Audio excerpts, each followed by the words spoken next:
Morning everybody and welcome to our 2020 AGM. The world's a very different place to where it was 12 months ago and we're all having to learn to do things differently and our AGM is no exception. I'm talking from my house with Steve Murrows, our CEO, in the support centre in Manchester with our group secretary Helen Grantham. 20 other members are also there to make sure we're properly core at the meeting. And this is made up of colleagues or others who are essential to putting on our AGM. We're strictly following the government guidelines, so there'll be no attendees in person at the meeting who do not need to be there to do their job. We also have joining us remotely our CFO, Shireen Curry-Hack, our Remco Chair, Stevie Spring, and the Council President, Nick Crofts. As well as limiting attendees, government guidelines also require us to follow strict social distancing measures. Attendees will be spread over different rooms at our venue to make sure that we keep everybody safe. Some of the contributions today have been pre-recorded to make sure we can run things smoothly and limit the number of people we need to bring together. We've also come up with some new ways to allow you to put questions to us and for us to answer them, and I'll give you a bit more of that in a bit. And of course, we've asked you to register your votes in advance. These will be cast on your behalf and in line with your instructions. This meeting is formally about looking back to 2019. Shireen will cover this shortly. However, I know a great many of you are keen to understand how we've been responding to the COVID-19 crisis in the last few months, and Steve's going to focus on that in his updates. As I wrote in the annual report, our business is drawing deeply on our values of commercial responsibility and community concern to play our part in responding to these incredible times. It's our model of ownership and the values that we stand for which once again allow us to do things differently to other big businesses. Last year we adopted a new vision statement, cooperating for a fairer world, and I think you'll agree this year we've had the opportunity to demonstrate exactly what that means. Some other news I'd like to mention before we get going has come from this year's Co-op's Economy Report, which has been published over the last few days. This report shows that our Co-op is again the biggest Co-op in the UK measured by annual turnover. It's good to be back at the top of the charts. It's where we belong. But above all, that gives me another good reason to thank all our colleagues for their work last year and particularly in the last 3 months. They have been outstanding. I am so proud to be the chair of the Co-op. I'm so proud of all of our people. I'm so proud of all the things that they have done. They have been kind. Their service to our customers has been phenomenal. They've had to work in incredibly difficult circumstances and deal all the things that we've all had to deal, and been absent from families and everything else. It has just been unbelievable. And that's been reflected in the way in which people talk about us, and importantly, how our business has done over this period of time. I can't once again say how proud I am of them and of the Co-op and of everything they've done. And I thank them from the bottom of my heart. I also like to thank Nick Crofts and the Council. Our National Members Council is very unique to us. It's an institution that's in our business of our scale is quite unusual, and it makes an invaluable contribution to our success. And I'd like to thank them too for their contribution over this period of time. Anyway, how is the meeting going to work? Well, first of all, we're going to have an update from Steve. Steve will be followed by Shireen, who's going to give us an update on the 2019 financial position. Then we'll hear from Stevie Spring, our Remco chairman, and then we're getting an update from Nick on the council president on what the council have been up to. And following on from these presentations, we'll move on to a Q&A section, which will work as follows. Members were invited to submit questions to the AGM inbox in advance of the meeting. Some of these we've tried to respond to directly, whilst we've asked colleagues to answer others, and we'll share all of these with you today. Now, if you're watching this on YouTube live, you can ask a question by live by using the question box. A member of the Secretariat will then ask us as many of those questions as we can. I'll either respond to myself or pass it on to Steve, Shireen, Stevie or Nick, and let's see how we do. Please bear with us in this session as we're all in different locations. We're all relying on good connectivity to make this run smoothly, and my fingers are very, very crossed. This could be really, really slick or it could be really, really difficult. Following the Q&A, Steve will ask members to cast a vote on the 12 motions on the agenda. We're not using electronic voting this year, as there are only 20 members voting today, so Steve will announce indicative results of the vote for each motion. He will then announce the results of the MMD election, and the results will then be verified with the final numbers posted on our website on Monday the 8th of June. Following the vote, Steve will then wrap up. Before Steve's update, I wanted to share with you a short video of a poem written and spoken by one of our fantastic colleagues based in Manchester, Sarah Cullen, which we think sums up very well what these last few months have been like.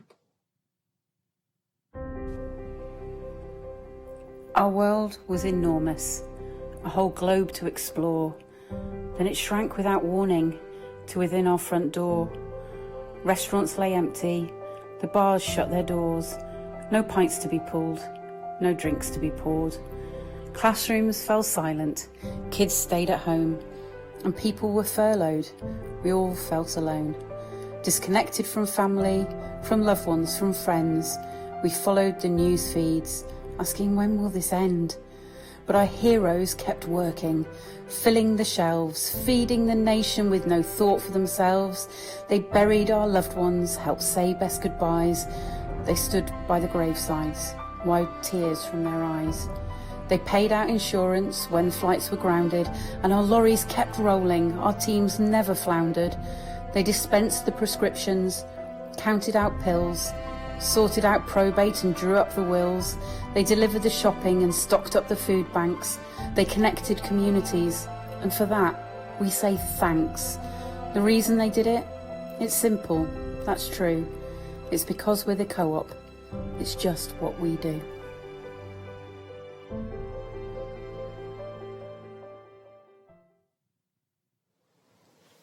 So first we're going to hear from our Chief Exec, Steve.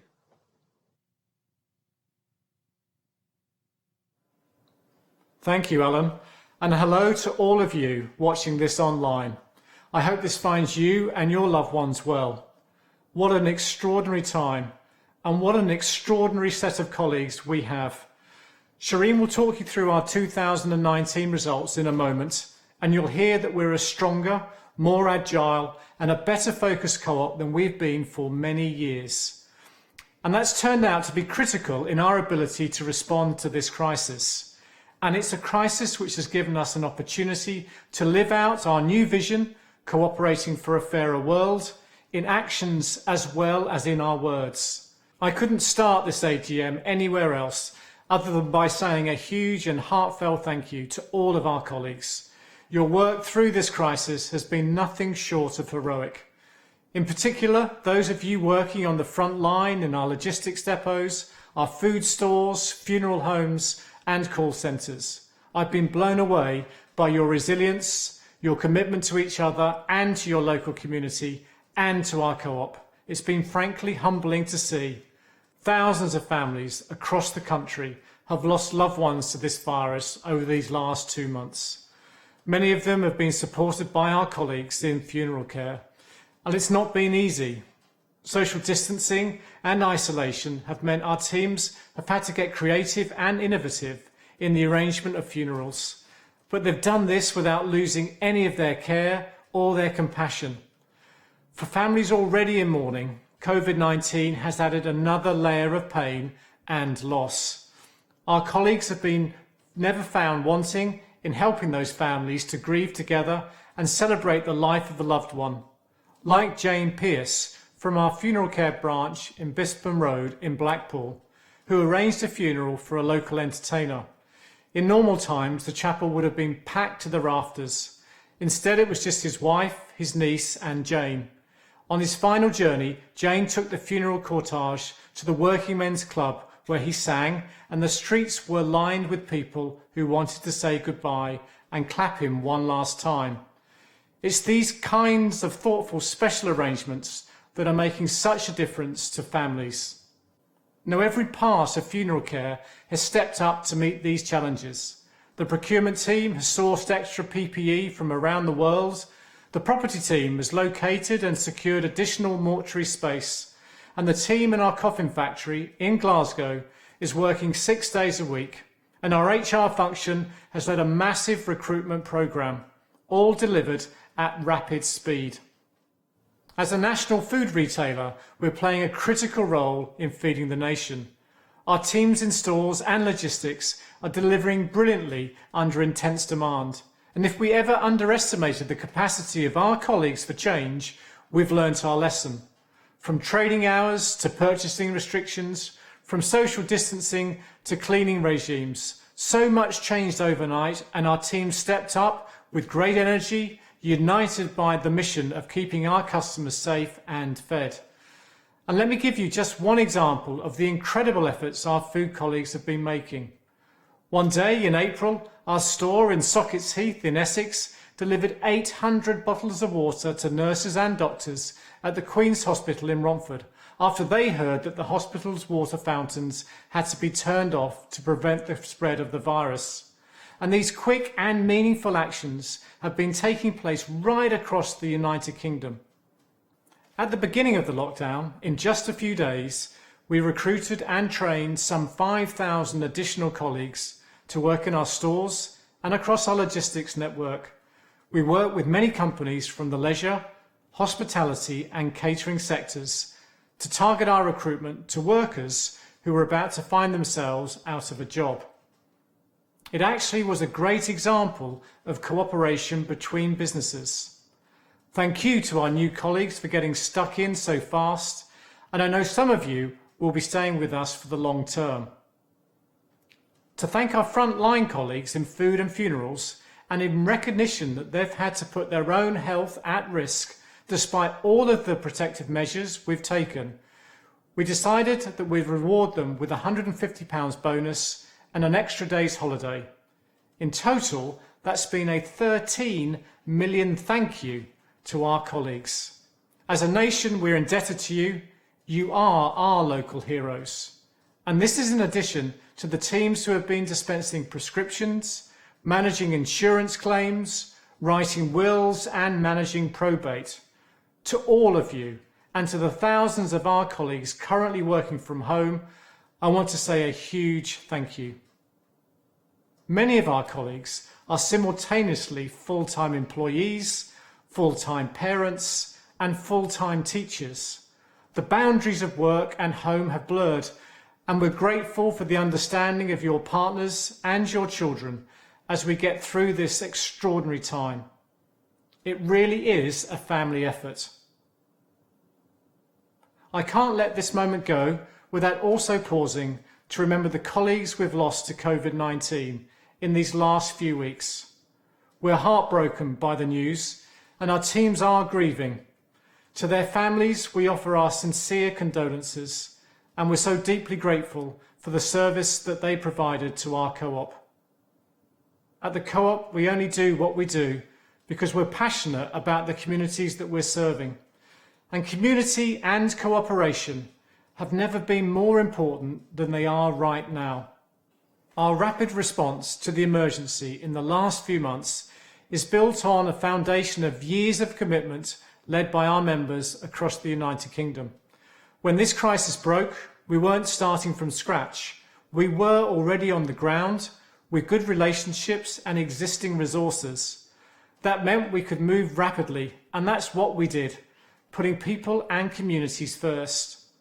We've set up the Co-op Members Coronavirus Fund, which is channeling food into food banks, funding our Funeral Hardship Fund, and creating an extra pot of money to help our frontline community causes. We created this by inviting you, our 4.6 million members, to donate your unspent 5% member rewards. If you haven't donated yet, but want to, please log into your membership account online and follow the instructions. As you can see, the fund is already making a real difference. Millions of meals for people in real need, frontline local causes given an extra financial top-up, and hundreds of families helped with funeral costs. Our new co-op fund is in addition to the 1.5 million of food we had already pledged to FareShare and its food bank partners, and the £2.5 million of advertising airtime we used to encourage further donations to this amazing charity. We've supported our co-op academies too. From the moment the schools had to close, we issued food vouchers to all those children that receive free school meals, because no child should go hungry because of this crisis. And more recently, the Academy's Trust has given 1,000 laptops to pupils to help them study from home without being digitally excluded. A year ago, you heard me talking about the pilot for our new Cooperate platform, which has created a new way to link communities together and encourages cooperation at a local level. Well, it's really come into its own in these last few weeks. As the lockdown began, we decided to rapidly expand its functionality and bring forward its national launch. We've been using it to link together those who need help with those who can help. So we're connecting local volunteers with local vulnerable people, helping those that need to hear a friendly voice or just need their shopping or prescriptions delivered. We're learning a lot right now and can see how significant Cooperate can become in the months ahead. This has been quite a remarkable journey and a great example of a national initiative working at a hyper-local level. It's going to be a powerful way to sustain the incredible community spirit that we've seen in these last few months.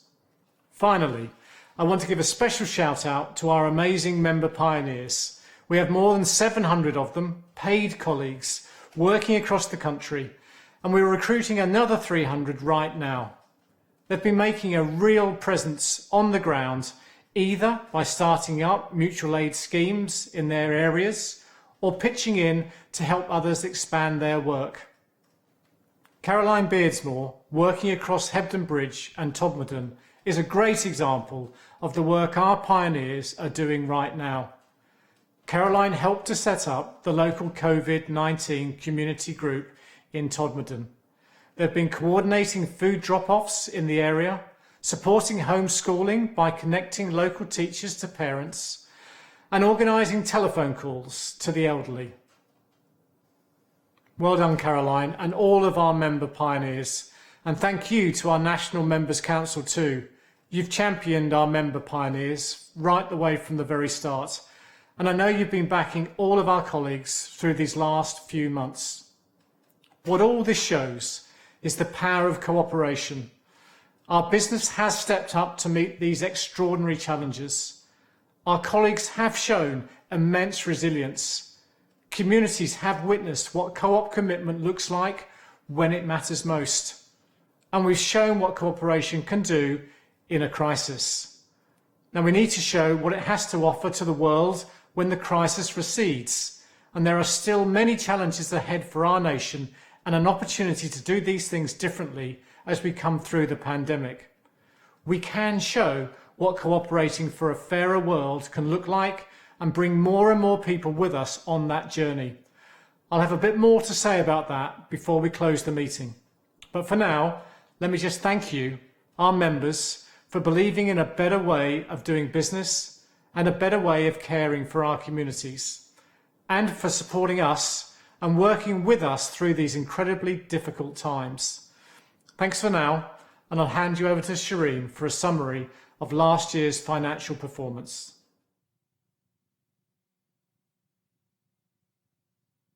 Thanks very much, Steve. And let me echo Steve's thanks to all our colleagues for how they've responded to the COVID crisis. You're working exceptionally hard and you should be very proud of what you're achieving. This is my first AGM as the Chief Financial Officer since joining the co-op last summer, and it's certainly turned into a very eventful first year. I have to begin by explaining a bit of complexity in this year's numbers. The 2019 results are more complicated than usual because of a change in accountancy reporting rules, which means that leases are now shown on the balance sheet. Now, it doesn't change how we run our business, nor the business cash flows, but it does have the effect of flattering operating profit and reducing profitability at the pre-tax line. So today I'm going to talk to you about profitability at an underlying level, as we see that as the clearest measure of our commercial strength.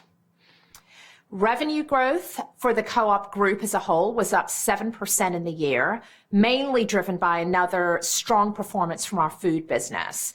On a like-for-like basis, group underlying profit before tax was £50 million, up 50% on 2018. And we should all be very pleased with that performance. Now, let's take a look at the individual business areas. Our food business has had another great year with sales of £7.5 billion, and that's up 3% on 2018, with like-for-like sales up 1.9%, beating the market once again. This continued like-for-like sales growth is now in its 6th year and reflects our great products and some wonderful product innovation. Underlying profit in food was £283 million in 2019 compared to £204 million in 2018, reflecting a very strong sales performance, but also good cost control. We launched 554 new products, including our new plant-based range called Grow, and improved more than 1,000 existing product lines. My favorite is the Grow gluten-free porcini ravioli, and I've personally been delighted to see a focus on both vegan products and gluten-free ones. We've been investing too, opening 79 new stores, refitting 152, and extending 10. We remain absolutely committed to the UK High Street. We continue to trial and extend home delivery with online same-day services made available across almost 100 towns and cities, served by 650 co-op stores. That expansion proved extremely timely as we went into lockdown.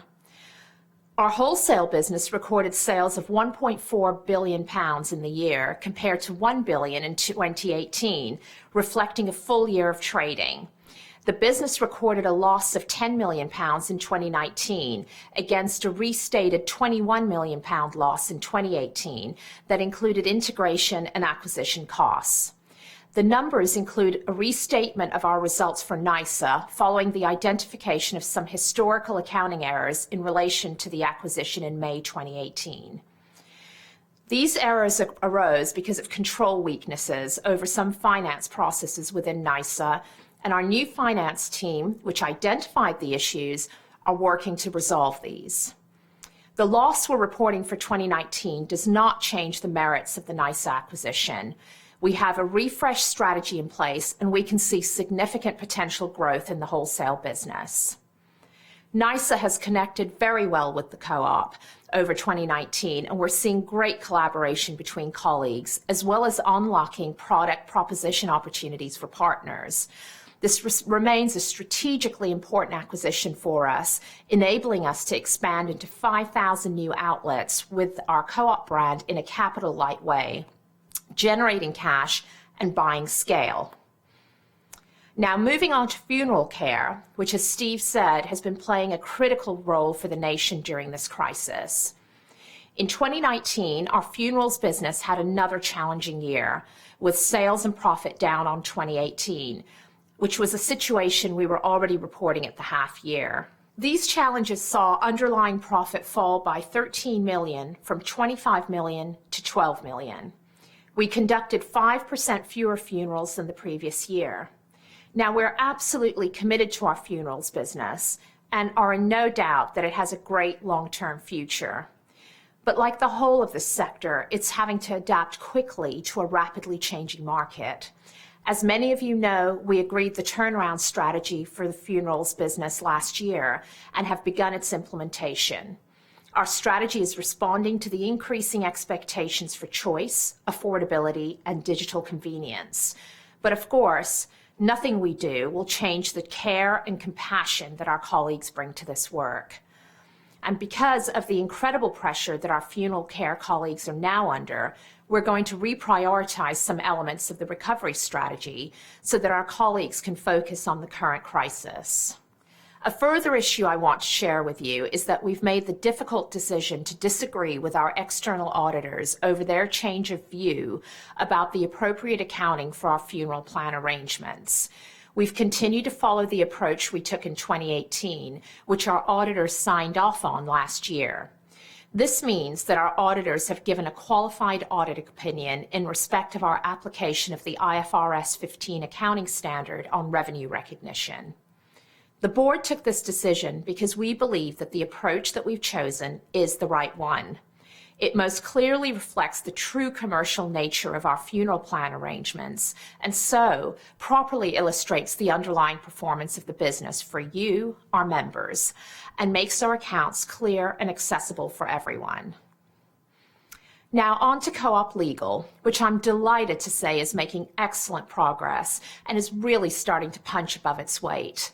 Legal is doing well across all of our practice areas, and in particular, probate, estate planning, and family law. In 2019, we saw a 13% increase in revenue to £40 million, and profits up £4 million to £6 million, reflecting strong growth in probate, together with operational improvements that have accelerated progression of cases. We've been developing market-leading technology, which has allowed us to create new partnerships, which are giving us strong new routes to market. We're going to continue developing that digital capability to make accessing legal help a lot more convenient. So well done to Quillan and the whole legal team. There's a very exciting journey going on in that part of the co-op. So now on to insurance, which is also going through rapid development and setting us up for long-term success. As many of you will know, our general insurance business is classified as a discontinued operation following our sale of the business to Marker Study.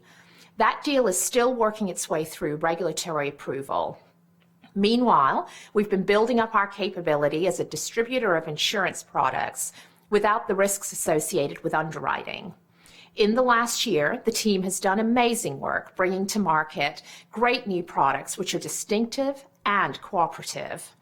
We've re-entered the life insurance market with member-designed cover that offers payment holidays for those in financial difficulty. And we introduced an innovative safe driving policy for young drivers with savings of more than £1,000. We're also taking full advantage of the benefits of being a family of businesses. In recent months, as we've raised awareness of our expanding insurance product range, we've increased customer inquiries from food stores by over 400%. Our new co-op health venture is progressing well, but it is still in its infancy. Following the launch of the new health app at last year's AGM, there were 150,000 downloads. And since the pandemic began, downloads of the app have trebled as more people look for ways to get their prescriptions fulfilled online during the lockdown. Now, let me turn to the debt position for a moment. We borrow to invest, but we always need to balance that against the interest payments we must make.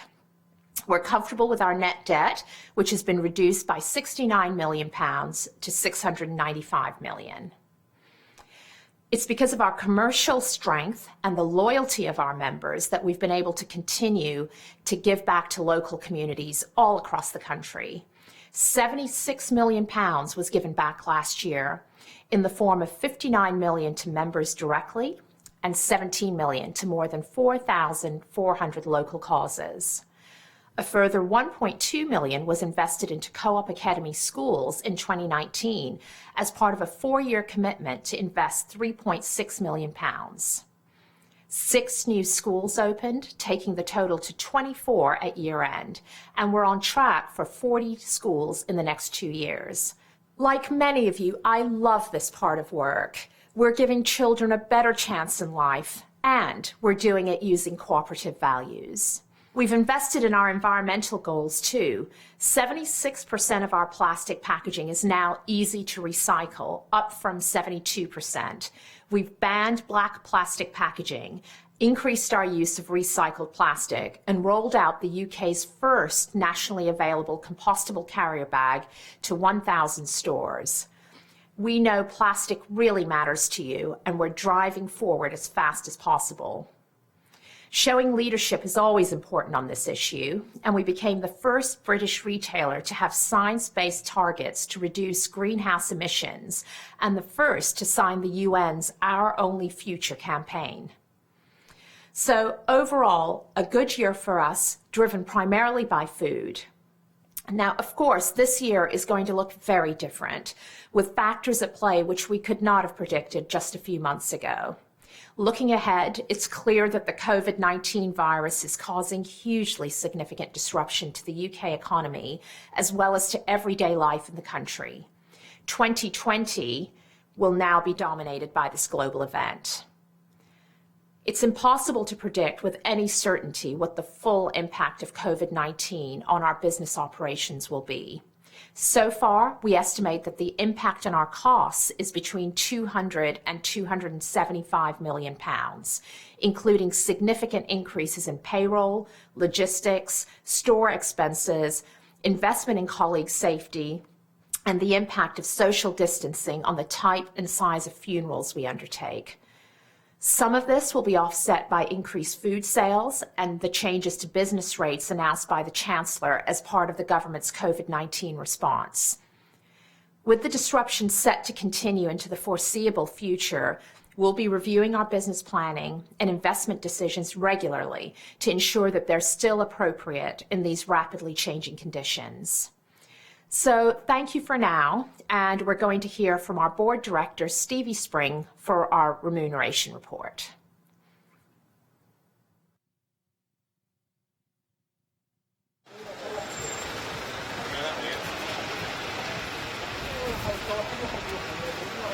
Hello everyone, and welcome to a very windy Westbourne Grove.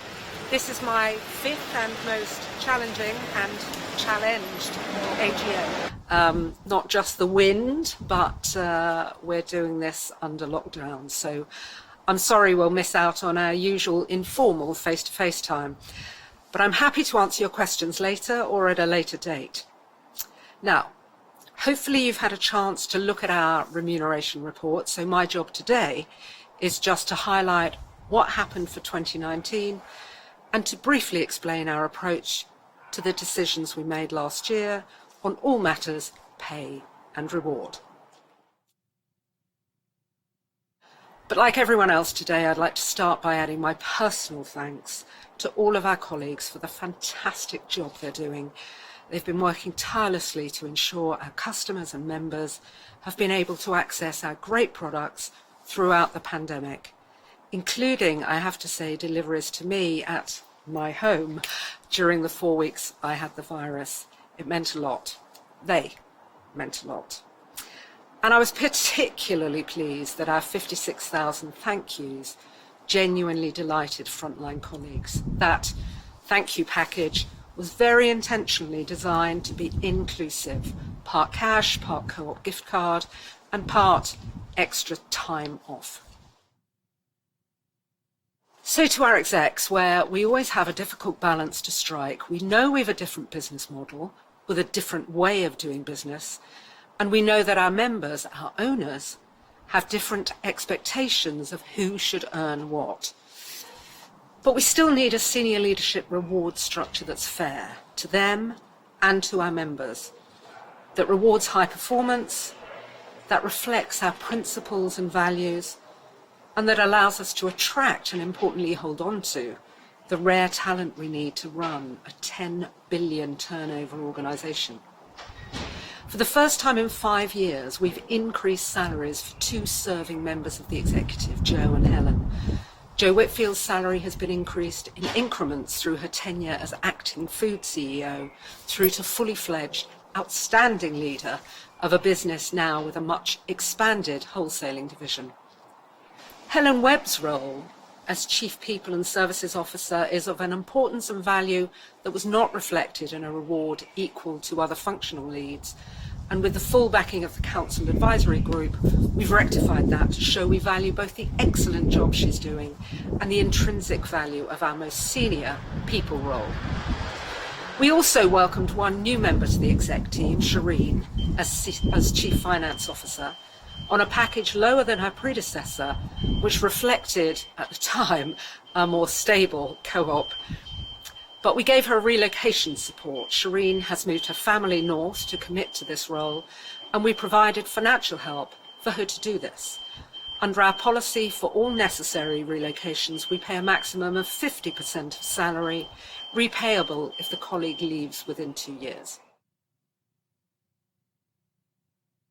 Turning now to bonuses, firstly for our exec team. With our balanced scorecard approach, it's not good enough to just deliver strong financial results. It has to be done in the right way, not just how much we make, but how we make it. We set challenging targets for financial results, for colleague engagement, for community contribution, and for our membership proposition. And 2019 results were strong, particularly on financials and community. So the executive earned bonuses of between 55 and 65% of their maximum opportunity. Remember, the maximum varies by individual, depending on the role. It's also important to remember that only half of the bonus awarded is paid out this year. The rest comes in 2 years' time, provided they're still in the business. 2020 will be a difficult year to plan and set targets for. Most public companies have withdrawn market guidance, but we'll continue to focus on and reward what matters most: finances, colleagues, members, and the communities we serve. 2019 also saw the last of our legacy LTIPs, our long-term incentive plans, which covered performance between 2017 and 2019. Net-net, we set what were, in hindsight, pretty unachievable targets, given our debt constraints. So there were no payouts at all for any of the 80 colleagues included on this plan, despite some pretty good performances. And that highlights one of the reasons we moved to a more flexible annual scheme that we could focus, refocus, and pivot to reflect our rapidly changing business challenges. Now let's turn to looking at our wider co-op and frontline colleagues. We've made real progress with the introduction of our new reward framework, which brings greater consistency and greater transparency to who earns what. We continue to pay above the national living wage and to apply our rates to all colleagues, unlike many other employers who pay reduced rates for younger colleagues and for apprentices. Our minimum rate went from £8.38 to £9 an hour from the 1st of April, an increase of another 7%. So we've now raised hourly pay rates for CTMs by 25% over the past 4 years. Now, improving frontline colleague pay is a key area of focus for the executive, for my committee, and indeed for the board. We want to do more, but we have to balance that with our investment in members and customers too. We're working on it. As a co-op, we also know it's not all about pay. Our wider benefits are also important, and we want our colleagues to know that we genuinely care about their well-being. In 2019, we increased help to manage health and financial well-being in a way that works for individuals, as well as promoting a culture where well-being is intrinsic to everything we do. It's become ever more important during the current health emergency, and we're communicating with our colleagues every week to give help, guidance, and support to them and to their families. I've not been given much time this year, but I've tried to focus on the areas that members tell me matter to them. Throughout 2020, we'll continue to review our approach to pay to make sure it's working as we intended and stays in line with our reward philosophy. We'll monitor the extraordinary times our extraordinary teams are operating in, and we'll take this into account when we're determining the final pay outcomes at the end of what we know will have been the most extraordinary year. So on your behalf, I'd like to thank the committee for the work they do. I'd like to thank the Council Remuneration Working Group, very ably led by Leslie Reznicek, for their challenge and support. It's genuinely extremely useful, and I'm proud of what we achieved together. And I'd like to thank you, our members, for your support voting for the annual report on remuneration. Thank you.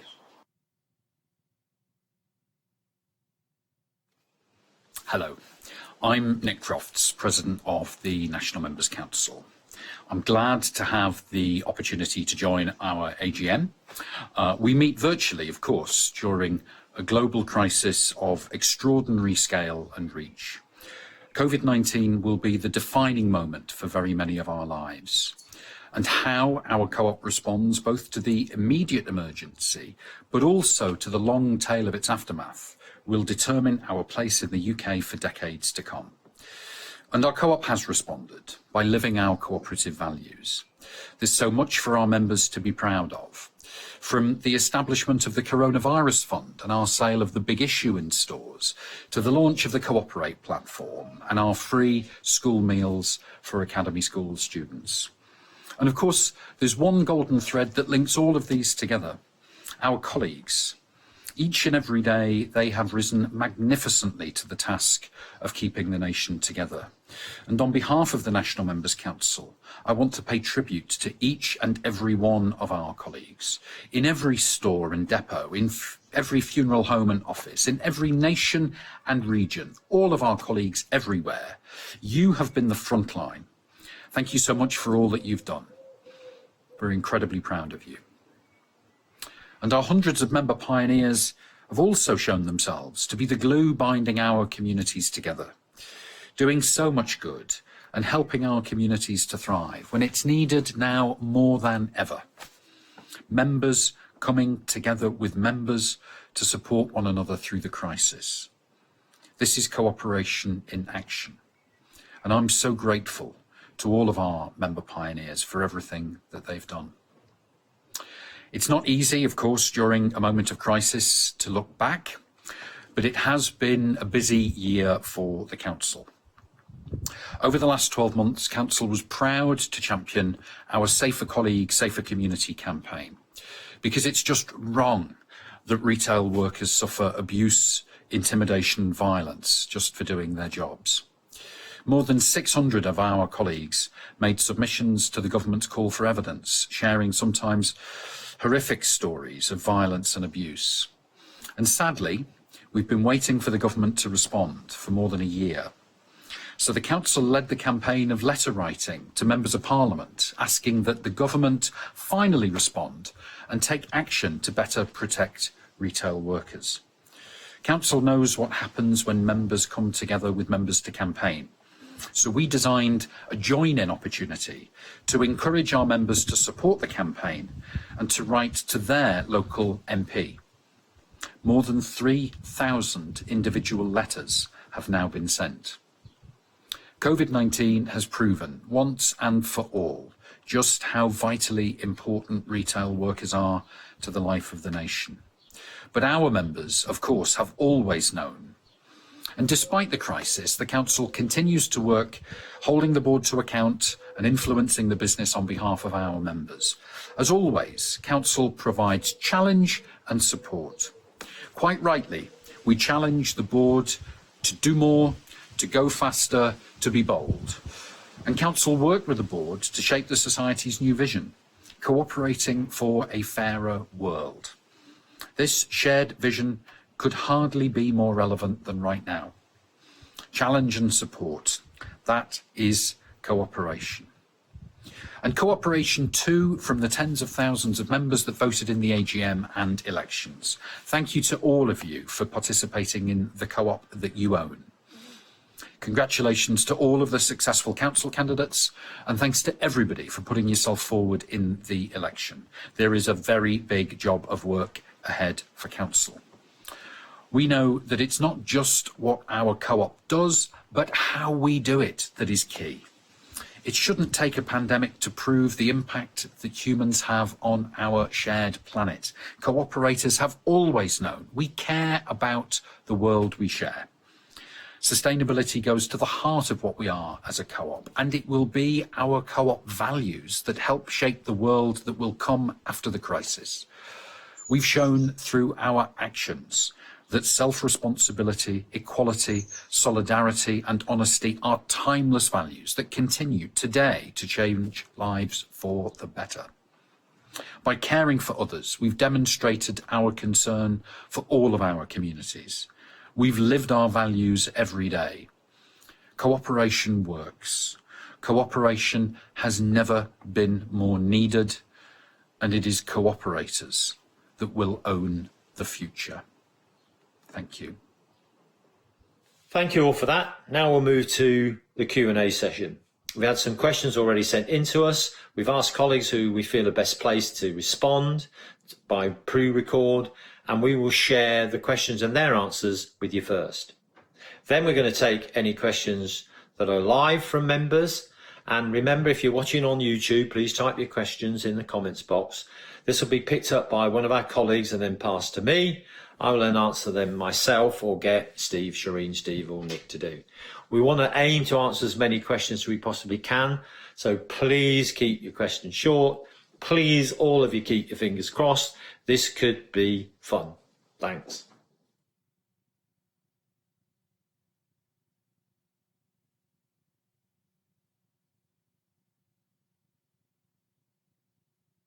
So we've been working throughout the crisis with Fairtrade, One Water and all of our suppliers to identify where the greatest need has been. We've worked to support thousands of suppliers. We've joined special webinars to really understand how to help their workers during this crisis. And in addition, we've put extra money in to support clean water projects, and we've allocated funds for emergency help to Fairtrade farmers and also public health and medical aid work. We play a vital role in supporting these communities through the trade that we do with them during normal times, and we've absolutely stepped up to do the right thing during times of crisis.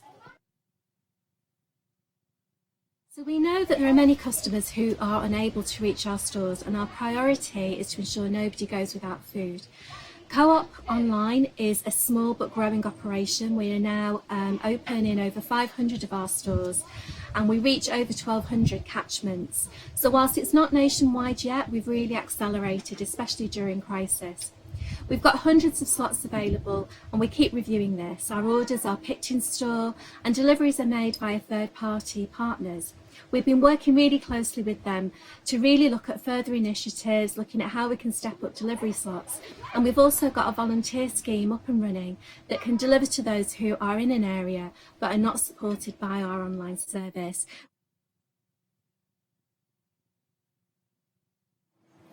So we did quickly set up a trial, but we knew we'd need new processes to be able to take safe payments and also recruit colleagues for a central contact centre to be able to offer deliveries on a national scale. So in 5 weeks, we established a scheme which matched volunteers with the vulnerable and also provided safe and secure payments for them to purchase a payment-loaded gift card that they can use on that individual's behalf. In addition to this scheme, we also launched a school voucher scheme to help with children that would normally get free school meals. We set up our own scheme to support the nationwide scheme that government had introduced, given the challenges that that was encountering, and also because we've got such fabulous reach to help vulnerable families. And then the final part of the puzzle was really rolling out our online delivery service, which is now out with more than 500 stores, which really does give shoppers convenient access to food from the comfort of their own homes and the safety of their own homes.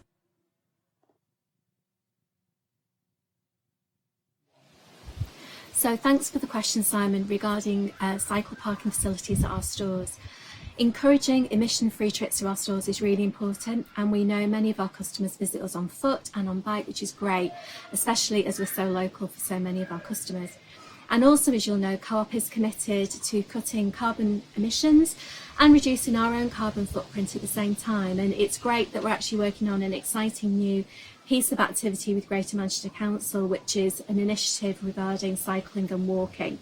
So very much something that we want to understand and try and progress with. I'm pleased to tell you that whenever we open a new store, we always look at installing cycle racks. And also, as we refit any store, we take the opportunity again to review the cycle parking provision and actually increase the number of racks wherever it's safe to do so. It's very much a case that we want to encourage people to be able to travel in a very carbon neutral way, and we absolutely look to make the best provision we can wherever possible. In particular, I asked the team to check out with your local store on Eccleshall Road in Sheffield, and I'm pleased to report to you that they've come back and said that they've got 4 cycle racks outside the store that are ready and waiting for you to use.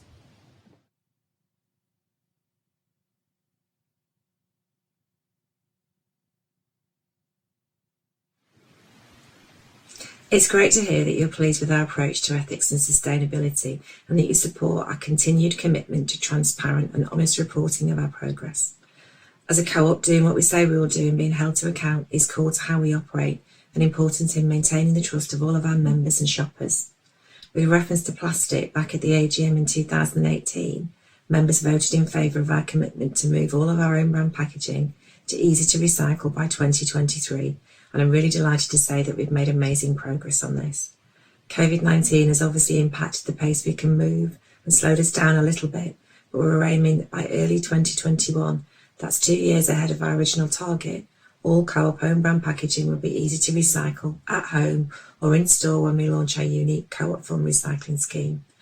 I'm also happy to share that we've reduced the amount of plastic we use consistently over the last few years and are on track to reduce the plastic footprint by a further 6% this year, which equates to around 1,400 tonnes of plastic that won't be placed on the market.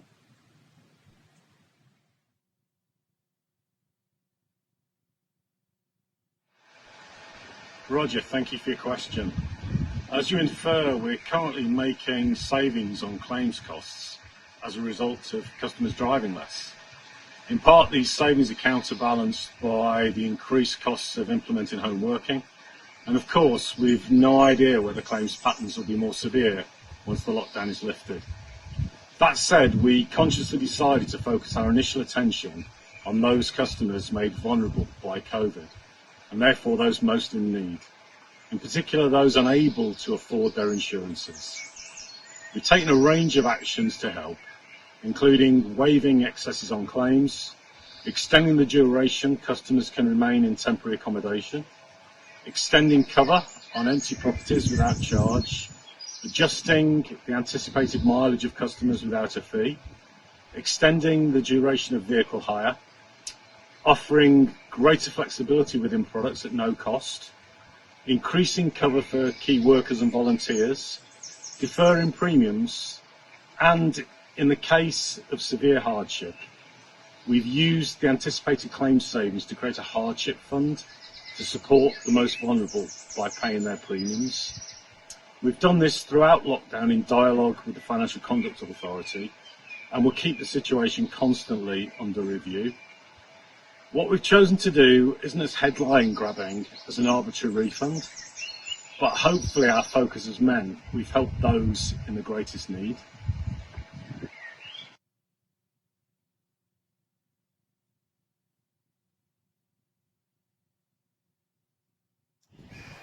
So we have a few questions already from Rem, which I'd like to take all together actually because they're overlapping, from Mark Patterson, from Richard Howard, and from Will Crisp. And unsurprisingly, they are all on the topic of frontline colleague pay. Mark wanted to know how or when we would see a greater commitment to improving our rates and setting an example. Richard is asking for us to pay the real living wage, which is £9.30 outside London and £10.75 in London.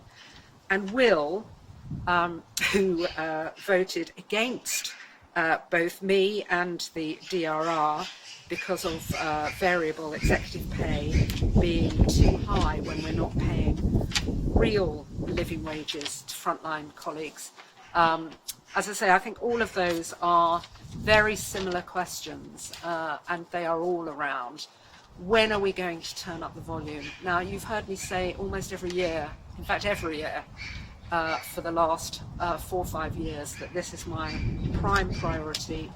You've also heard me say that for every 1.5p that we increase our hourly rate, that costs us an extra £1 million a year off our surplus or off the other investments that we are making in our products, in our infrastructure, in our pricing. So if we were to look at an extra 30p, for example, that would cost £20 million, and that's before we look at the inevitable erosion of differentials, which will put that up even higher. So these are big challenges. I said in my remarks earlier that it is at the absolute top of the agenda for me, for my executive, for my committee, for my board. And all I can say is bear with us, we are working on it.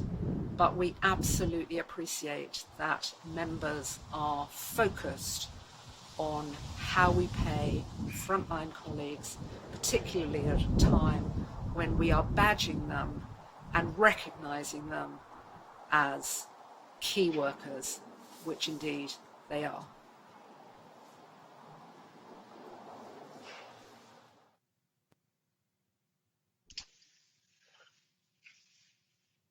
Hi, good afternoon, good evening, good morning to everybody. We're now come to the live part of the AGM, so welcome to this bit. This is going to be no doubt the most interesting piece because we're going to try and do this live with technology.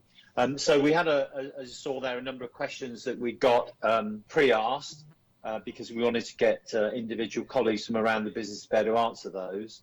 Now we're going to try and go to some live questions, and remember the way to put your questions is to use the chat box. We've got Adam Barker there in Manchester for us. He's going to read the questions off. He'll pass the questions to me. I will either try and answer them myself or I will pass those around to somebody.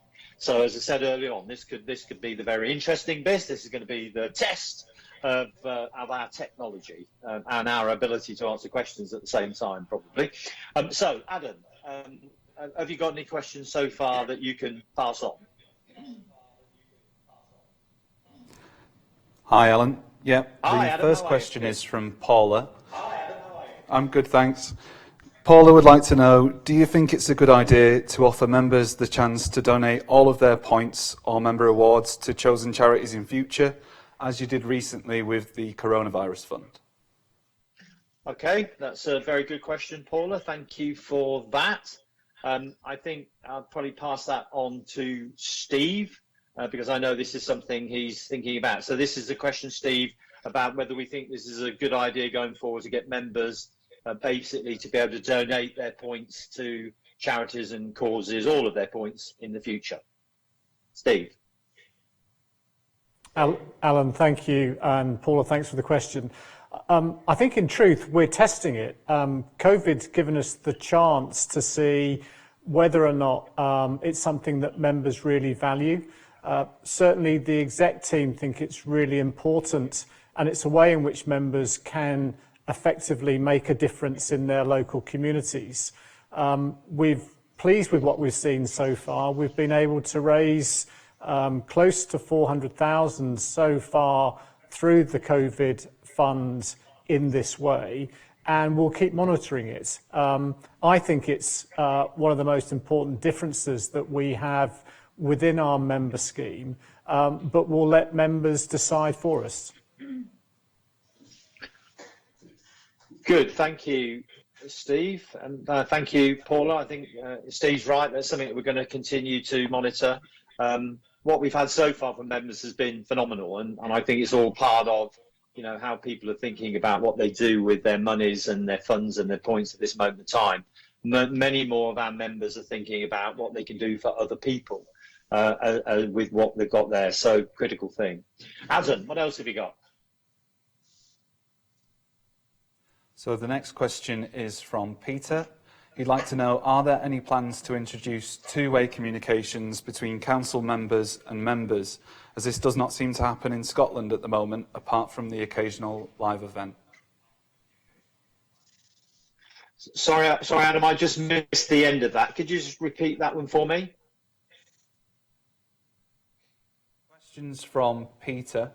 He'd like to know, are there any plans to introduce two-way communications between council members and members, as this doesn't seem to happen at the moment, apart from in Scotland, where there's the occasional live event?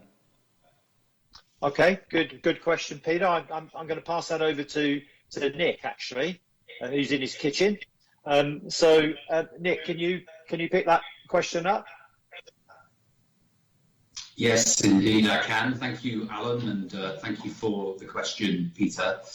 Really important aspect of the work of council members is broader communication about the work that we do with our member pioneers and with members at large. It's difficult when you've got 4.6 million members, but we have taken some big steps forward. There are now constituency email addresses that members can use to contact their council representatives directly. And there's also the Cooperate platform, which will bring council members, member pioneers and members together. Okay, good. Thank you, Nick. Pete, good question on that. I think all the comms things we need to have a bit of a think about in the new world anyway. I mean, I know Nick's not been able to run council meetings and things like that. We've got to find, and we're doing a lot of communication, you know, the way we're doing it now. So I think that's a really good question and really good thought. Adam, what else have we got? So the next question's from Julian, who'd like to ask about the replacement of own brand products with mainly branded ones, which are more expensive and members can't earn their 5% on, especially soups and yoghurt lines. So you'd like to see more own brand products. Okay, well, that's a very good question, Julia. I've actually also had a bit of a go about soups, as I'm a bit of a soup merchant. I've been talking to the team about getting us some more soups in our local store. But I think actually I'll pass it to Steve to pick that question up. But I just, Julian, it's really worth thinking about. You know, own brand, co-op own brand is really important to us. It's been a great reason for our success over the last few years. The quality of the products has been, you know, increased significantly, superb. And of course, you know, a great thing about our Nice acquisition is we've now got that own brand in those stores too. So our whole idea is, you know, to widen the distribution of co-op brand and make it more and more available in more and more communities. And we've done that, you know, quite significantly. You know, I put our own brand right up there now with anybody else's. You know, we can compete in every which way and form. But let me put it on to Steve to add his comments, particularly on soup, Steve. Julian, thanks for the question. I think the chair's actually answered it for me. Although we've got much to do on soups by the sound of it. You know, this has been one of the big change programs that Joe's continued to provide outstanding food with the co-op label on the packaging. And everybody, I think, that buys co-op own brand sees a wonderful product, enjoys it and comes back for more. And as we now have our wholesaling business, we're getting own brand into thousands of more outlets, generating close to 3 million additional sales a week. So it's critical to food strategy. It will become even more critical in the recession that is just around the corner, where price is going to be so important, because we know our own branded products are so much cheaper than brands. So I'm confident that the food team will be working out how to give it more space in all of the stores, because it deserves it, and it actually drives one of the most important reasons why people come to shop in our stores. So it's a thumbs up for me, but clearly we've got a bit more to do on soups, Joe, so if you could take that on board, that would be great. Good. Thank you, Steve. Thank you. Good question again. Own brand, top of everybody's mind, top of ours. Adam, what else have you got? So the next question's from Christopher. He'd like to know, is the return on capital employed figure sufficient for the society to continue capital investment to modernise the business whilst remaining profitable and sustainable in the long run? Well, that is a very good question, and it's a question that we regularly look at. I mean, we spend a lot of money on capital, as you know, and we're generally very, very good with that investment. And it's something that the board and the audit committee review on a 2 or 3 times a year basis. So we review the last 12 months of capital expenditure and look at the return on capital on that.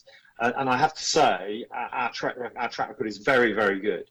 Our investment in our food food portfolio is particularly strong. You remember one of the reasons we have, some of the, well, probably the highest operating margin in food in the country at this moment in time is partially because of the development we've had in new stores and how we've invested our capital. So it is something that's very much top of mind, something that we are very good at. We have a great property team, we get great locations, we're very strong in the procurement area in terms of making sure that how we kit things out. We buy well because we buy bulk. It's worth remembering, we probably have one of, if not the biggest store opening program in the country, and have had for the last 3 years. So that's given us some real leverage. Shireen, is there anything you'd like to add to that from a CFO perspective? Alan, can you hear me? Yeah, we can absolutely hear you. Yeah. Alan, the only other thing that I would just add is you mentioned that the board reviews this regularly. It was just at the last board meeting that we looked at the return on our investments. The only other thing that I'd want to mention is, as we mentioned before, these really are unprecedented times. So while we generally keep a very close eye on our capital investments, it's even more close now, in that things change so rapidly. So we're very carefully managing our capital, we're very carefully managing our cash and our debt, and we're doing this on a monthly basis and not even waiting for our regular forecasts. So it's an even closer look at what we spend our money on and whether it's going to be good value for money, given the context that we're in. Good. Thank you very much. Very good question, Chris. Very good question. Adam, what else have we got? So the next question's from Sean, and it's about promotion of fair trade. This fair trade fortnight, there seem to be fewer products, no promotion of the discount, and nothing in stores to say that the Co-op is a champion of fair trade. What's gone wrong? Good question, Sean. I'm going to get Steve to answer it in detail, but believe you me, we are very much the champion of fair trade. We are. It's something that's really, again, important to us. I think it's a big part of our difference, frankly, because fair trade is a well-known symbol of what fair trade really is. As you know, there's sort of lots of different people come up with, trying to do it in a different way, call it a different thing. I think fair trade is the best there is out there. I think we are probably the leading light in fair trade, and certainly in wines and things like that. We are leaders of the pack. And interestingly, Hazel Blears, who's one of the member-nominated directors, was down in Argentina towards I think it was at the early part of this year, towards the end of last year, and went out to one of our fair trade vineyards, basically. And it's not just the way we support them in terms of buying product, is how that money goes back into their communities, because the communities we care for are clearly our own in the UK, but clearly those fair trade communities too. So very much the champion, but let's put your question to Steve about fair trade fortnight. Steve. Alan, thank you. Sean, let me start with the numbers, and the numbers tell us that we've enjoyed another good year on fair trade, with good growth and growth ahead of the competition. So I'm a little bit surprised that you felt that we'd gone backwards. There is no doubt, though, I think that if we could persuade our fair trade colleagues to move fair trade fortnight to a different time in the year, the stores could create a lot more excitement around fair trade products. As you know, at the moment, it falls in a very busy period for our food business, where it's always competing with other things. If we could move it, then I think we'd actually punch again and grow even faster. The commitment by the buying team, though, I've seen dramatically change since I've been here. And if you look at those seminal areas of flours, sugar, etc., we've completely got behind the Fair Trade programme, and as Alan has just alluded to, really supported those fair trade businesses throughout that period, and more recently have done great things to keep fair trade producers going during this difficult COVID time. So there's more we can do. Let's leave it with the food team to see if we can move the period of time in which we get after it. But certainly what I see on the shop floor is a continual commitment, and one where we are growing faster than the competition and celebrating fair trade products far more than anybody else. Good. Okay. Great question, Sean. So, your question is, can we shout about it a bit more? There's no doubt we're doing more, but can we shout out a bit more? Adam, what else have we got? So the next question is from Niall, and it's one for Nick Crofts. Niall says, I've really enjoyed this format today, but given that members have not been able to attend the AGM this year as a result of COVID-19, how can members have a say in their co-op? Good question, Niall. And I think it's something that, as I say, going to be with us for a period of time, not just now. So it's quite a difficult question. So as it's difficult, I'm going to give it to Nick. Nicely dodged there, Alan. And thanks for the question, Niall, and thanks for the feedback as well. I'm glad that you've enjoyed it. I'm glad it's worked. Alan's been really nervous, as everyone can tell. So engaging with members and giving them an opportunity to have a say in the co-op that they own is a gigantic priority for Council.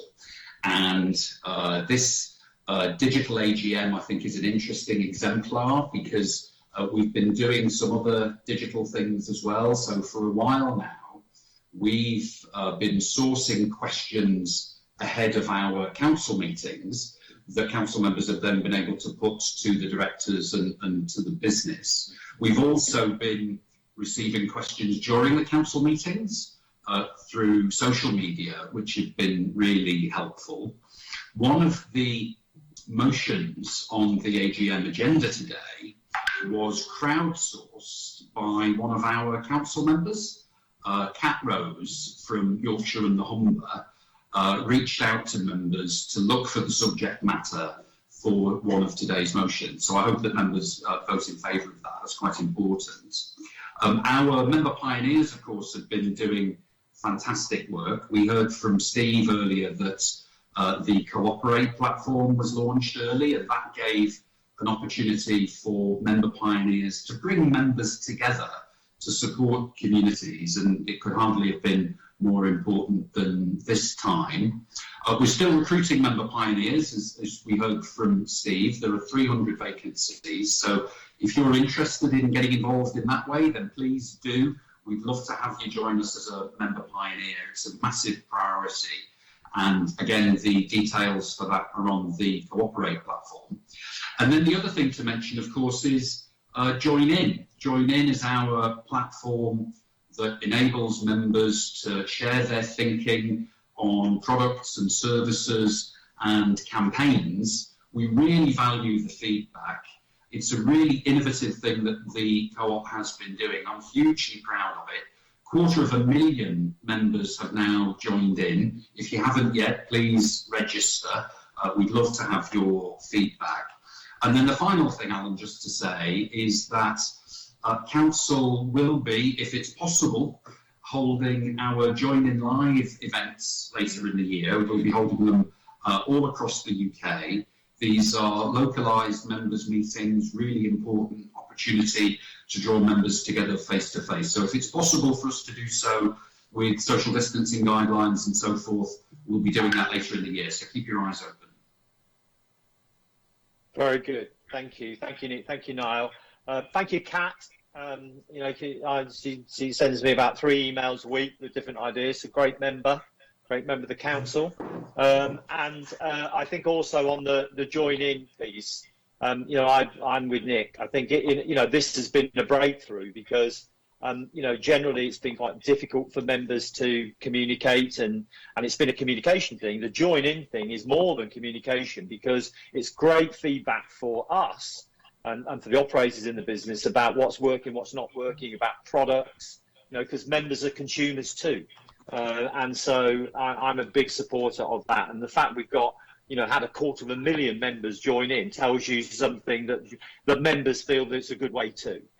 So thank you, Niall, for that question. Very, very good question.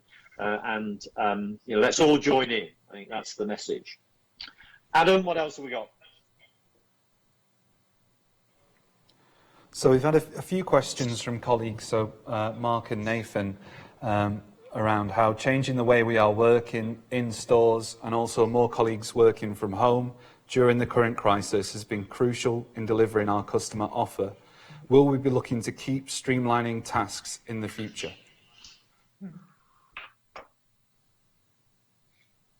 That is a very good question. I think along with lots of other progressive organisations, one of the things that we're all thinking about as a result of COVID is we're all having to reimagine the way we do things, the way we work, the way we live, everything. And there's no doubt that there will be changes, and we've learned a huge amount. It's been a terrible crisis and still is, and the effects having on anybody is incredible. But there's a huge amount of learning in it in lots of areas. Things I think have accelerated 10 years in a relatively short period of time because they've had to. I know this is something Steve has really been thinking about. So Steve, let me hand this question over to you. Great question. And definitely it's something that's on my mind and on the exec's mind as well. There is no doubt a paradigm shift has taken place. And what's important is that we move forward with all the new things that we now know, the things that we've done really well. And interestingly, it will also give us a chance to stop some of the things that we'd be less proud of. But as part of this period, we will be coming back with a full review of how we want to operate, how we want and would like all of colleagues to operate as we move forward. What's most important is actually gaining colleagues' views and opinions, and Helen Webb's team, through various questionnaires, is getting a real understanding of what's important for colleagues working from home, being more flexible. Do we need large offices anymore? So a full review is already underway, and I think it will make us a stronger co-op as a consequence going forward. Thank you, Steve. Great question. Adam. So the next question is from Tim. Tim says, I have a co-op funeral plan. You reported bad results for funeral care. Is my plan a safe investment? Well, the short answer to that, Tim, is very much so, yes. The two things are very disconnected. So your co-op funeral plan is very, very safe. Is something that we protect, and talk about significantly. So the answer is yes. And actually, our funeral business, and I'll get Steve to add to this. Our funeral business has had a difficult year, but actually in the last 3 months has been incredible. The way Steve articulated it is that the way our funeral colleagues have had to deal with the situation, and the way in which they've done it with in tremendous empathy for the bereaved and the change in circumstance has been phenomenal, and that will stand us in very good stead in the future, because so much of the funeral business is that piece of it. So I'm incredibly proud of what they've done. They're very, very difficult circumstances, but we're very confident that we will create and recreate a very strong funeral business. And interestingly, to Steve's point, I think actually the way we have looked after the bereaved in this last 3 months actually will stand us in incredibly good stead for the future, because we are seen as that caring, sharing co-op that we all know that we are. Steve, do you want to add anything to that, particularly on the funeral plan piece? I think just a couple of points to echo what you've said, Alan. One is the reassurance for Tim. There's an actuary valuation that's done every year to do precisely what you're concerned about, to make sure that there are enough funds to cover all of the funeral plans that we have. And I can assure you that there is, and that actuary review is done every year. And then I think this wider point about businesses being judged in how they've acted during this terrible time is going to play out well for us. You know, we've taken a stance very much about putting people first before profits, actually, and doing the right thing. And I see it and I read about it every day with our funeral colleagues, the care and the service that they've provided. Bearing in mind the volumes have doubled in these weeks is quite remarkable. So we're confident that doing the right thing in the mid and the long term will be an important part of our turnaround strategy for funerals. Yeah. So, Tim, I hope that reassures you. And I don't know if you all felt the same as me. I've unfortunately seen that Sarah Cullen's poem that was done at the beginning 2 or 3 times. And I find it quite emotional, actually, and I find it very emotional. And the bit there that's the most emotional, Pete, I think, is the bit that's to do with the funerals. So, you know, once again, I call out for our colleagues in terms of what they've done beyond the call of duty by someone. Adam, what else have we got? So we've had a couple of questions through on the theme of NISA from Robert and Amy. NISA don't currently recognise co-op membership cards. Will there be an opportunity for me to use my co-op membership card in NISA stores in the future, please?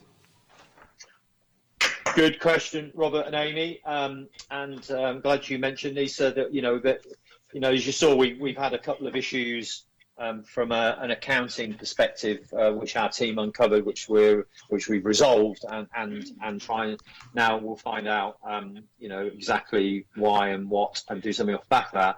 However, we are really pleased with that acquisition, their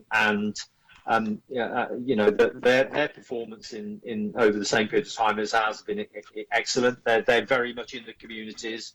They're an extension of what we do. The co-op brand is growing significantly in that organisation. We're very pleased with that and believe that it was strategically a very good acquisition. They, as you know, they sell our own brand. Steve, I'll get you to comment on the membership card, but also you might want to add just a few comments about NISA generally. Yeah, thanks, Alan. I think from the moment that we acquired NISA, we wanted to preserve some important parts of membership. And that very much has been the case in that we've deliberately held the membership value scheme for those members that walked into a co-op store. Clearly a NISA owned store that has franchised across to a co-op fascia would get the member reward. But at the moment, we've tried to keep a wall between the two. And I think that's been the right thing for us to do. As always, we'll continue to review this. We know that we need to test the evolution of membership from a values scheme to a value and value scheme. And I think we'll take it away and reflect on the question. But it's been very deliberate to keep it with the benefit of walking into a co-op store at this moment in time. And I think just to echo the point of the acquisition, strategically, that deal was right when we did it, and it's very right today. It gives us huge reach to sell co-op own branded products in a really capital light way. We're not having to build more new stores beyond a very strong opening store program. And yet within 18 months, Joe's team's been able to get own brand food into a further 5,000 stores. It's also allowed us to drive over 80 million additional cash into the business.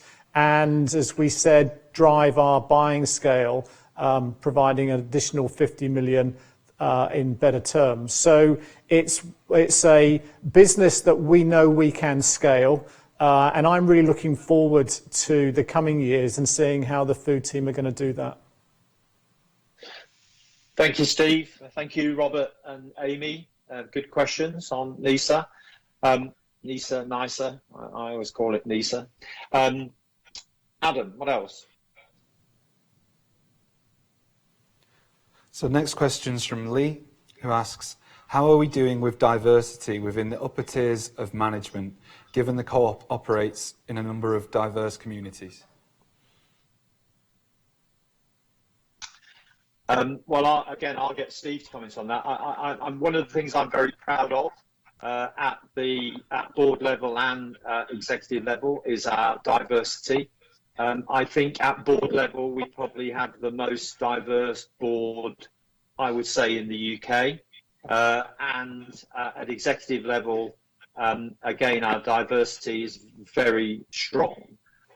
So I would get Steve perhaps to add from an executive level, but I can tell you from a board perspective, I would say we are the leading organisation in the UK in diversity at a board level. Steve? So look, I mean, it's a great topical question because obviously a part of diversity will be what's playing out in Minneapolis and the tragic death of George Floyd. I think on a gender level, as Alan says, at a senior level, we're in pretty good shape with really good representation on the board and at the exec level. And in truth, at the exec level, with just Matt and myself, we are very much dominated by outstanding women. We know we've still got more to do through the organisation, and Helen and her team are regularly upweighting the amount of female great leaders. Sam Tyra would be one example, and very recently Shireen coming on to the exec team. I think in this whole area of diversity, though, inclusion is the overall umbrella, and we've got to now put the turbos on and make real change and make sure that what we do chimes with the words that we say. There is no doubt, I think the last week gives us all an opportunity to go up a gear and certainly eradicate racism, have clear pathways for BAME individuals to really flourish in the co-op.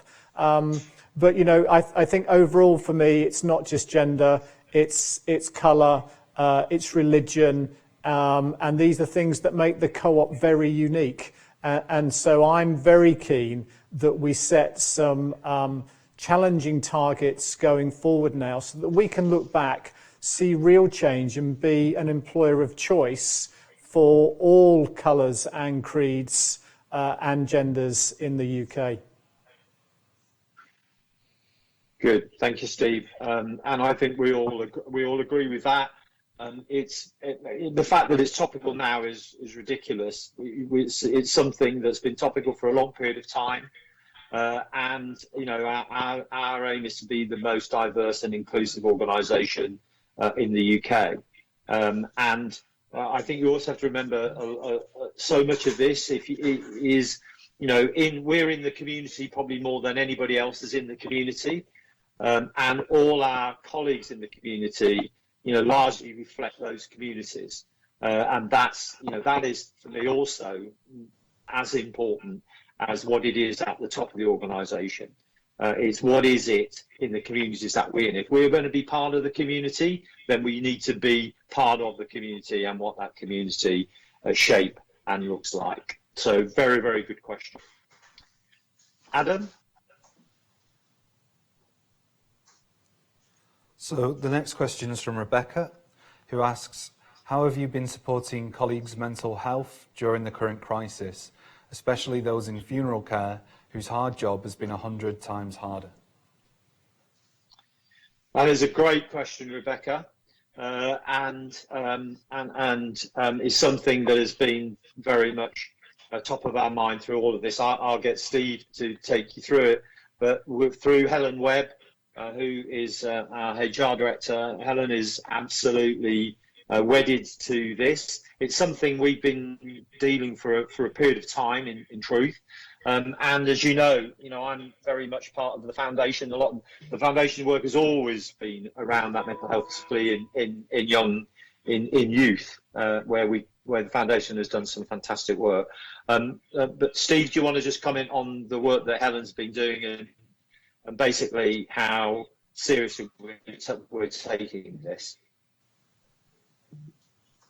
Yeah, of course, and I think Alan's point's well made. We've been championing in this space for some time, since the loneliness campaign a few years back, that has allowed us to move seamlessly into mental health and well-being, and others, I think, are catching up from where we are. On the specific on funerals, I've had the chance to listen to the weekly check-ins that Sam and her team do with all of the managers each week, which is really quite humbling to listen to, and it's designed very much to make sure that the managers hear that they're supported, that we're here for them, that we understand the challenges that they're going through, in order for them to echo those words back down onto the ground floor with the colleagues who are dealing with the challenges that they are. So I'm seeing now, on the specific in funerals, a real flow, a conduit flow of understanding, listening, and helping when people call out. And one of the most important things about this whole area is giving colleagues the confidence to say something, to say where they need help.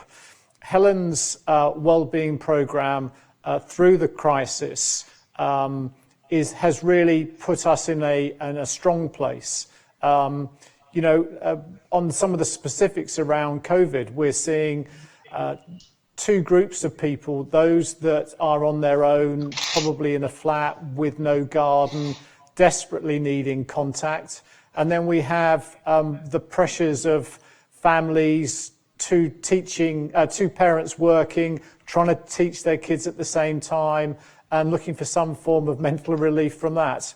But it very much is in the thinking of the organisation, something that the board is keen for us to keep accelerating forward. But there's much more to do. But the most important thing is conversation, asking the right questions, and then acting on what people are asking for us to do for them. Thank you, Steve. Very good question again. Adam, I think we'll have a couple of more if we can. So if you give us the next one, and then we'll probably have another one after that. Okay, so the next question is from Christopher, who says the society has 4.8 million members. What plans does the society have to ramp up the membership engagement, which is a largely untapped resource?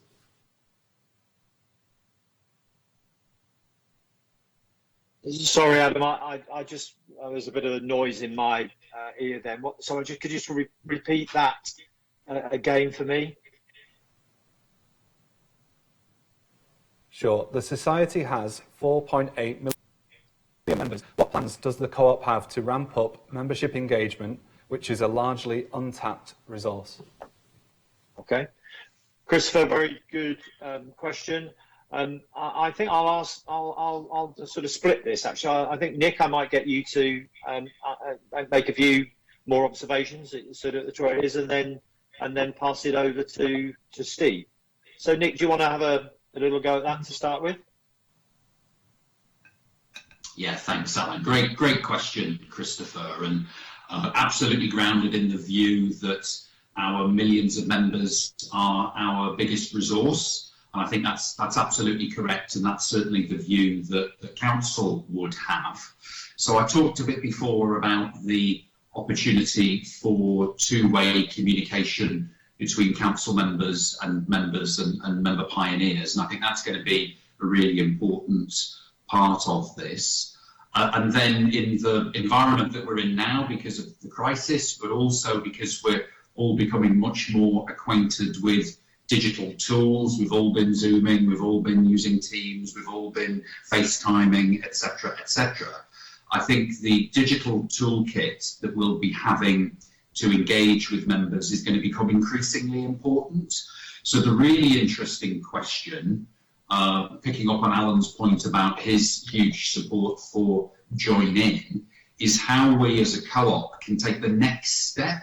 So 250,000 members joining in is fantastic, but we should regard that as being just the beginning. I think we can be much more ambitious, and we should be striving to get many more of our members involved, because the insight that they have, the passion that they have, the extraordinary awareness of things like fair trade and our products is absolutely invaluable. And it's one, frankly, that no other organisation has. And as well as being the right thing to do because we're a co-op, there's a big commercial advantage for us as a business in deepening the relationships that we have with our members. So it's difficult, but it should be a no-brainer. Steve, do you want to have a little go? I mean, I'd just echo what Nick says. Certainly in Join In, we've found a thing that actually really resonates with members, and the numbers show us that it's what they really enjoy doing. I think the trick will be, what are the suite of things that we can do more of in the future? Personalised offers is something that we trialled during last year. It's really resonated, and I know there is a programme to turn that back on, turn the volume up, and provide greater value for members. As Nick says, they buy more of our products than anybody else, so why wouldn't we want to find new levers to encourage them to do that? We're not just a food business, we're a portfolio of businesses. Cross-trading is an obvious area where value can be given back to members. So a whole suite of things which I think you'll start to see more of as we evolve the scheme in these next 12 months. Yeah, so Christopher, that's a really good question. But I think the other thing we all need to remember, that we're all members and that we're owned by ourselves. And cooperating for a fairer world isn't just something that the organisation does, it's what all our members do. The power will be all of our members are cooperating for a fairer world, and that's what we've got to unleash. That's our big piece of difference. That's what our movement gives us, and I think we're untapped. You know, I think we're untapped, and it's something that we have to really unlock and unlock now, because now is the time. We've said this many times, but I think now we all believe that. So Adam, can we just have the sort of last question, please? So make it a humdinger. Okay, Alan, I'll do my best. We've had a number of questions in the area of sustainability. So do we have a strategy in place for achieving greater sustainability across our co-op? Is there a report format where this can be found? And do we have a strategy to focus on green emergence from the COVID-19 crisis that we're currently in? That is a humdinger. As it is a humdinger, the best answer of our humdinger questions is Steve. Steve, nicely set up, over to you. Thanks, Alan. Great question. Before I answer it, I should just say that Joe Whitfield has confirmed that suits will be fixed, Alan. So look forward to that in the coming months. Look, I mean, sustainability, climate change, those have been issues at the forefront of the Co-op for decades. We already mentioned the commitment around carbon emissions going forward. That's a bigger commitment than any organisation today. But as you know, we want to go further.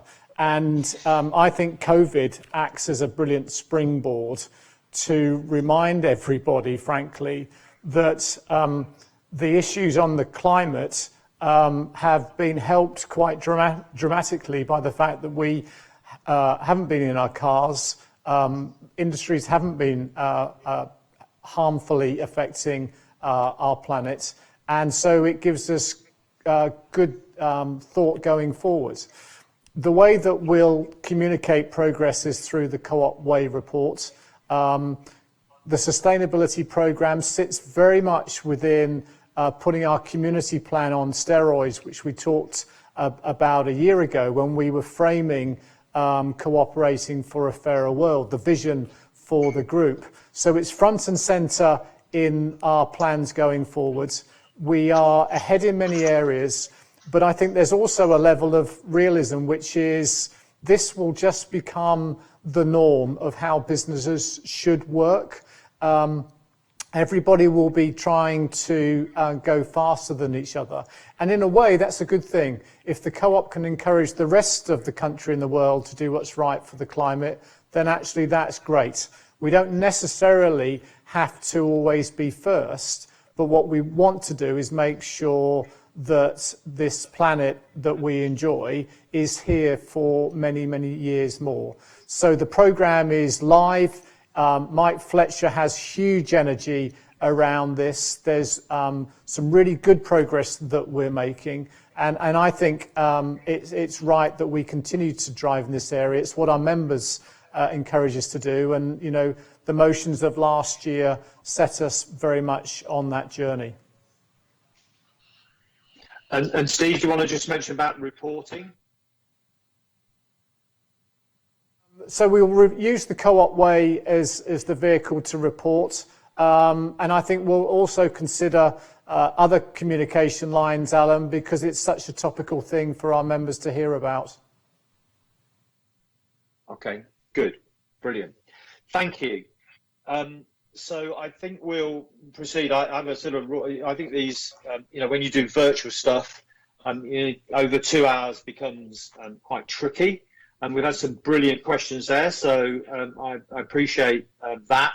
Any questions we've not had, we'll try and hoover up in some way, shape or form. But I think now I'll sort of move us on and hand over to Steve to run through the voting on the motions. So Steve, over to you.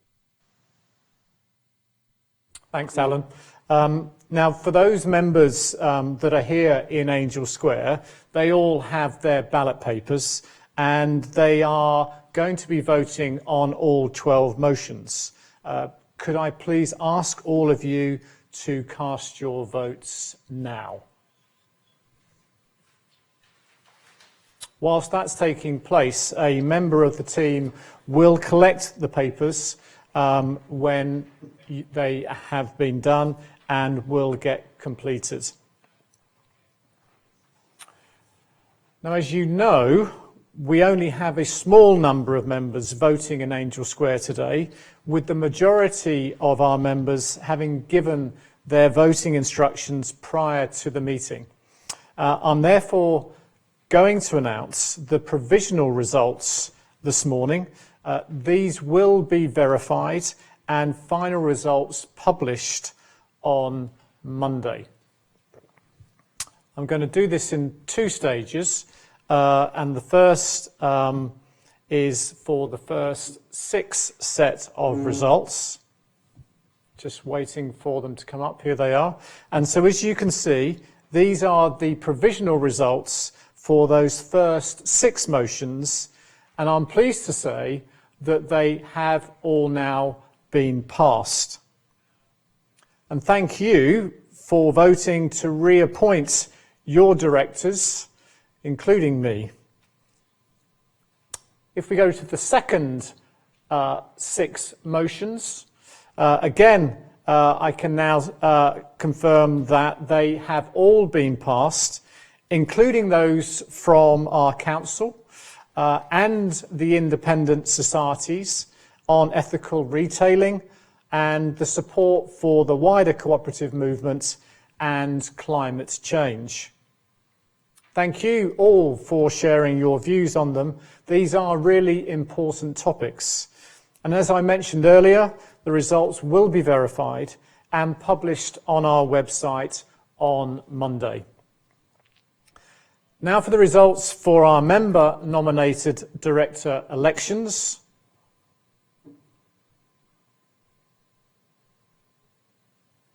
And as you'll see, Margaret Casey-Ford has been reappointed.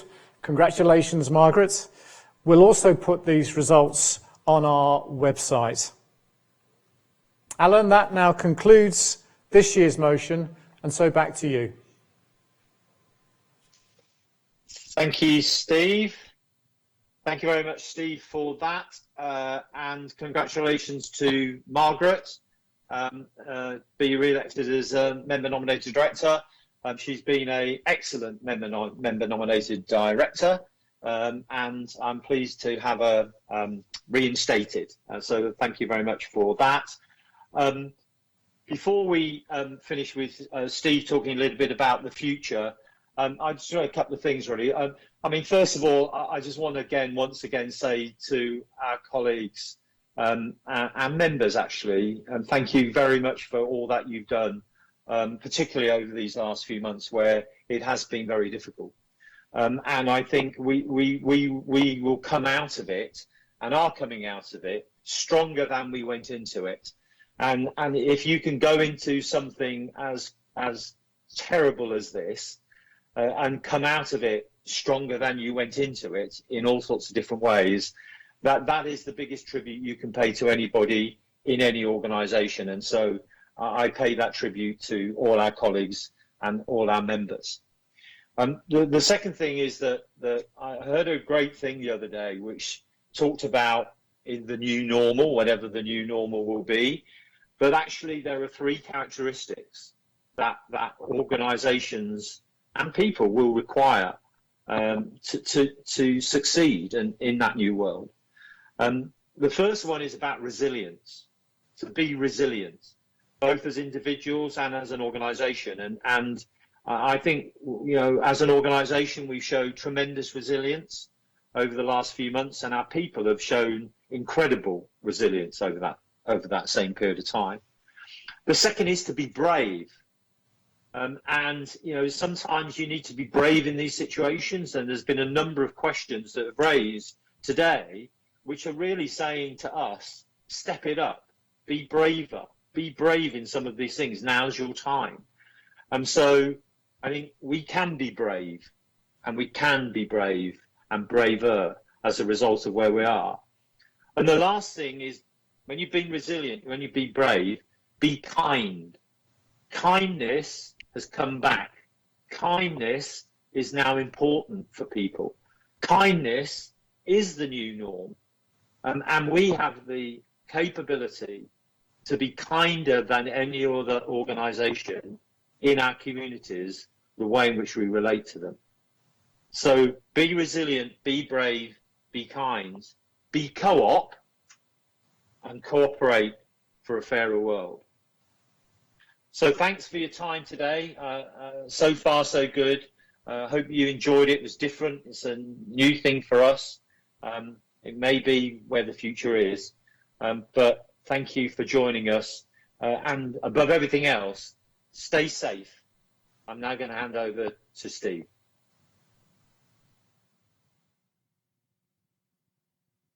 As we come to the close of the meeting, I want to finish with some thoughts about the future. Lockdown is slowly starting to ease, and the peak of the infections and the deaths are hopefully behind us. So we need to pause and take stock. We need to consider what this moment means for our co-op, for the communities that we serve, and for us as a nation. We're emerging very slowly from an exhausting and traumatic moment in our history, and we know we've still got a long way to go. As well as the hardships, we've seen overwhelming expressions of kindness, compassion and solidarity. The growing neighbourliness is very welcome, but we've got to turn it from a temporary reaction to a crisis into something that's going to last. There are experiences from recent weeks which we should take with us, and behaviour from before lockdown that we may want to leave behind. So let's aim to go forward to something that's better than the old normal, and let's be ambitious for ourselves and our communities in which we serve. Although no one has been immune to the disruption and fear caused by COVID-19, it's clear that some people are being hit harder than others. And when shocks come, they always come hardest to those already most vulnerable. The experience of lockdown, social distancing, and the illness itself has exposed great unfairness. We know loneliness, mental illness, and domestic abuse is rising and taking place in ways even more hidden than before. It's also clear that homeschooling during lockdown can look vastly different for children who don't have access to IT, the internet, or even just a quiet place to sit. A younger generation of workers are going to be especially badly hit by the recession. The coming economic downturn brings the prospect of a drop in every measure of well-being across the country. Our co-op comes to these challenges with huge experience and significant assets, and that's why we've been able to respond so well over these first few months. This was not a response from a standing start. We are already part of the communities in which we trade. Our local community fund, the unique work of our member pioneers, our new Cooperate platform, and the insight that we have from our Community Wellbeing Index will be essential parts of our co-op response to the longer-term social damage caused by this virus. In decades to come, we will judge ourselves and be judged by others on how well we responded in 2020 and the years ahead. As well as the direct community support that we can give, we're also busy thinking about how our business operations should adapt to the oncoming recession and the fact that the virus will be with us for a long time. Across all parts of our co-op, we've been agile in our business operations, adapting at real pace to the new world. Our ability to achieve rapid change is a way of working that we shouldn't lose as we come out of this emergency. The fact that during this crisis we've become the fastest growing retailer on the high street is no accident. Over these last few years, we've invested in the right things at the right time and in the right places. But we know we have some serious challenges ahead. Our members and our customers will not be immune from the deep recession that's coming in the second half of this year. They will have less money, and that means we'll have less money too. So we have to think carefully about how we use our resources and what we choose to prioritise in those months ahead.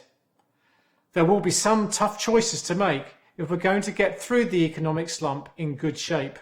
And make no mistake, this is not going to be easy. Our funeral business still has big changes to put in place to make sure it can offer what people now expect. But social distancing will be with us for a long time, and that has huge impact on our business model. We're going to have to develop our thinking once again. Our food business will need to keep adapting and watching closely how COVID-19 has changed the shopping habits of the country. Many people have discovered their local co-op for the first time, and we need to keep them coming. The demand for home delivery has grown massively during this crisis. Many people will want to keep shopping that way, and so we're already looking at expanding our own home delivery options. Insurance will need to look at the implications of ongoing foreign travel restrictions and a radical shift in where we work and how we get there. Investing in an online health business is proving to be a smart decision. Now we need to think how best to grow our youngest business as public health becomes a top priority for the country. The world of legal services is changing too. Online consultations may become the norm, and I'm pleased to say that we'd anticipated the move towards digital technology, to make the law easier to navigate. We have to keep anticipating the trends across all of our markets if we're to stay ahead of the curve and survive and thrive in these next few years. Our investment in e-commerce to create greater convenience in all of our products and services must continue, and we're going to have to become much more efficient in how we operate. But through all of this necessary change, I commit that we will not lose sight of the values which define us. Our co-op has a long-standing commitment to tackling the climate emergency, and we know that in our new COVID-19 world, sustainability means more than just reducing our use of plastics. Protecting the environment and protecting local communities are not competing business priorities. Rather, they are bound together in our vision, cooperating for a fairer world. At the co-op, we understand that our commercial performance is just one aspect of the value that we create and return to our members and to the wider society. Every day, we're hearing about a challenging economy in our news. It's important that we don't forget that the economy is not just GDP. It's also our schools, our hospitals, our care homes, our charities and our community volunteers. The economy is all of us, and we all need to be fighting fit in order to rebuild our lives together. Going back to normal isn't going to be good enough, and it's not really an option anyway. The world has moved on. Cooperation now needs to be business as usual. We certainly can't afford the kind of blame games going on at an international level. The challenges before us are too great for that to continue. The economy, health, climate change, none of this can be tackled with a me-first attitude. Either we learn to work together or we fail. It's as simple as that. Our co-op will play its part. We'll show what authentic cooperation looks like in practice as well as in theory. We'll share what we know, we'll work with others, and we'll succeed together. That's how you build a fairer world. It won't be easy, and there's a lot to do. The good news is it's already happening all around us, in every part of our business and in the communities that we serve. As a member of this amazing co-op, you are already part of the future we need to create as we pull through this crisis and look beyond it. So thank you for joining us, thank you for choosing a better way of doing business, and thank you for cooperating for a fairer world.